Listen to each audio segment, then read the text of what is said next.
আমি মাথাউৰিটোত আছোঁ, যোনটো মাথাউৰি বৰ্তমান খহাই নিছিলে। এইটো ছাইডলৈ চাওক, এয়া সাগৰ সদৃশ পৰিৱেশ, আৰু এইটো ছাইডলৈ চাওক, সম্পূৰ্ণ ঘৰবোৰ এতিয়া পানীৰ তলত।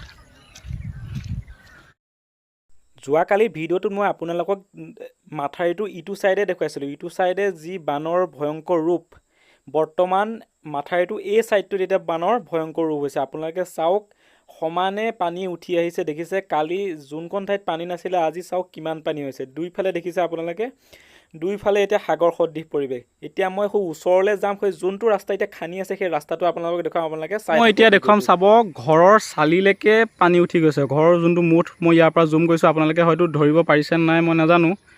আপোনালোকে চাওক, ঘৰকেইটা দেখিছে, একদম ঘৰৰ একদম চালিলৈকে পানী। আপোনালোকে চাওক ভালদৰে, দেখিছে, ইয়াৰ ঘৰৰ চালিলৈকে পানী।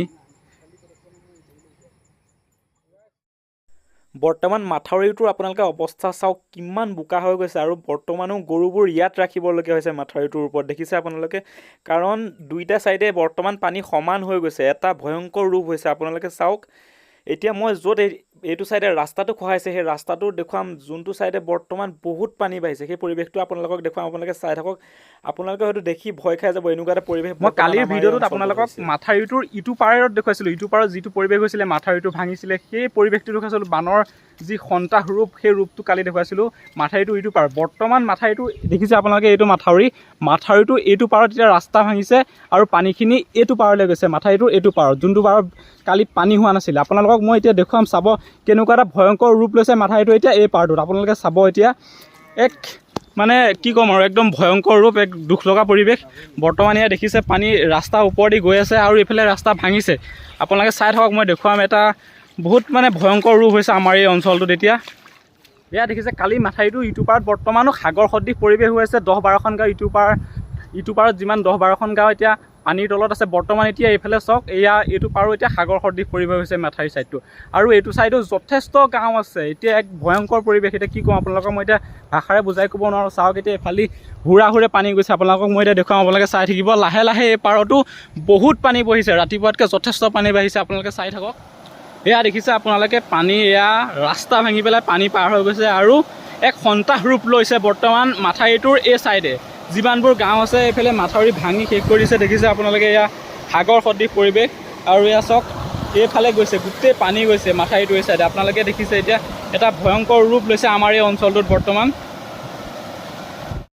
এয়া গোটেই ৰাস্তা খহাই বৰ্তমান মাথাউৰিও এই ছাইডটো এতিয়া সন্তাস ৰূপ লৈছে বানৰ, আৰু এইবোৰ চাওক, মানুহৰ এতিয়া ঘৰত গোটেই পানী। আপোনালোকে দেখিছে, মানুহৰ গোটেই ঘৰে চৰে পানী, আৰু বেছি দেৰি নালাগে আমাৰ গোটেই গাঁওবোৰ বুৰ যাবলৈ। আপোনালোকে চাব, এতিয়া আপোনালোকে দেখিছে, এয়া মানুহৰ ঘৰত পানী সোমাই গৈছে বৰ্তমান মাথাউৰিৰ এই ছাইডটোত, দেখিছে আপোনালোকে।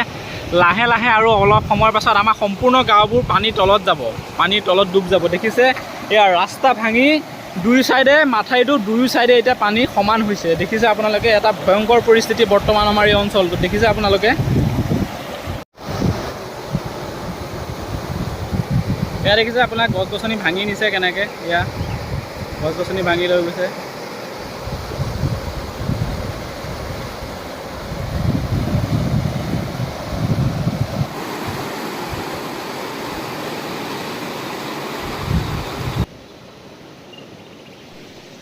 আৰু লাহে লাহে প্ৰতি ঘৰ মানুহতে পানী সোমাবলৈ আৰম্ভ কৰিছে। আপোনালোকে চাওক, যিটো ৰূপত পানী বাঢ়ি আহিছে, প্ৰতি ঘৰ মানুহতে দেখিছে আপোনালোকে পানী বাঢ়ি আহিছে। আপোনালোকে চাওক, আৰু এই ৰাস্তাটো চাওক কিমান বেয়া হৈ, এয়া দেখিছে আপোনালোকে কি এটা ৰূপ লৈছে বৰ্তমান। আৰু চাওক, এয়া ৰাস্তাটোৰ বৰ্তমান অৱস্থা চাওক, কেনেকুৱা এটা অৱস্থা হৈ গৈছে।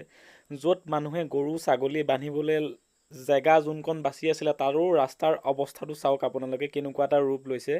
দেখিছে আপোনালোকে, এক বুজাব নোৱাৰা পৰিৱেশ বৰ্তমান।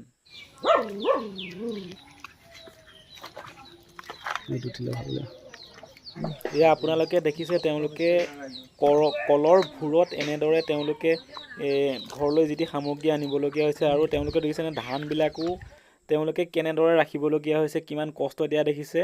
চাঙৰ দেখিছেনে, চাংঘৰ মিচিং সম্প্ৰদায়ৰ লোক তেওঁলোক, আৰু চাংঘৰবোৰ চাওকচোন প্ৰায় ডুব গৈছে। দেখিছেনে আপোনালোকে, কেনেকুৱা এটা বৰ্তমান পৰিৱেশ আমাৰ অঞ্চলটোত। এয়া দেখিছে তেওঁলোকে গৰু বান্ধিবৰ কাৰণে, ছাগলী বান্ধিবৰ কাৰণে যি ওখ অকণমান ৰাস্তা আছিলে তাৰ ওপৰতে এনেদৰে পাল দিছে, এনেদৰে ঘৰ সাজিছে যে ছাগলী গৰুকেইটা যাতে ইয়াত সুৰক্ষিত কৰি ৰাখিব পাৰে। দেখিছে আপোনালোকে। আৰু চাওক আপোনালোকে কি পৰিৱেশ বৰ্তমান এয়া।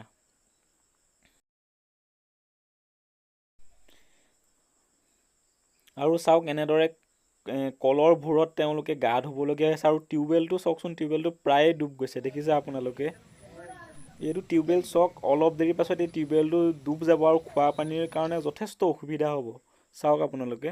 দেখিছে এইবোৰ সকলোৰে ঘৰত পানী। বৰ্তমান কি ক'ম আপোনালোকক, মই সম্পূৰ্ণ আমাৰ এই অঞ্চলটোৰ যিমান পাৰোঁ পৰিৱেশবোৰ আপোনালোকক দেখুৱাবলৈ চেষ্টা কৰিছোঁ যে বৰ্তমান আমাৰ এই অঞ্চলটোত 20-25খন গাঁৱৰ মানুহ কেনেদৰে বানৰ কবলত পৰি কেনেদৰে জীয়াতু ভুগিছে চাওক আপোনালোকে। এক বুজাব নোৱাৰা পৰিৱেশ, এক দুখ লগা পৰিৱেশ আপোনালোকে দেখিছে।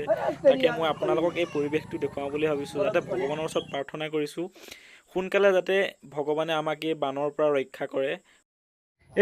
এইটো পথে হ'ল 20-25খন গাঁৱৰ যিটো 37 নং ৰাষ্ট্ৰীয় ঘাইপথৰ লগত সংযোগ কৰিছে, এইটোৱে মূল পথ। আৰু এই মূল পথটো বৰ্তমান চাওক পানী এয়া উঠো প্ৰায় দেখিছে আপোনালোকে। আৰু অলপ সময়ৰ পাছত এয়া ৰাস্তালৈ পানী উঠিব। আৰু অলপ সময়ৰ পাছত দেখিছে এয়া আপোনালোকে, আৰু অলপ সময়ৰ পাছত এই ৰাস্তাটো ডুব যাব। দেখিছে আপোনালোকে। বৰ্তমান এয়া সাগৰ সদৃশ পৰিৱেশ হৈ আছে আৰু ৰাস্তালৈ উঠো পৰিৱেশ, এক দুখ লগা পৰিৱেশ আপোনালোকে দেখিছে।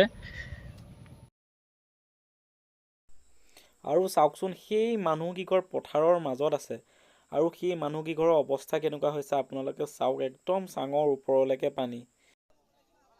এয়া চাওক আপোনালোকে, বহুকেইখন গাঁৱৰ মানুহ এই মাথাউৰিটোতে গোট খাইছে, যিহেতু ওখ জেগা এইকণেই আছে। আৰু ইয়াত তেওঁলোকক ৰিলিফ দিয়া হৈছে। দেখিছে আপোনালোকে।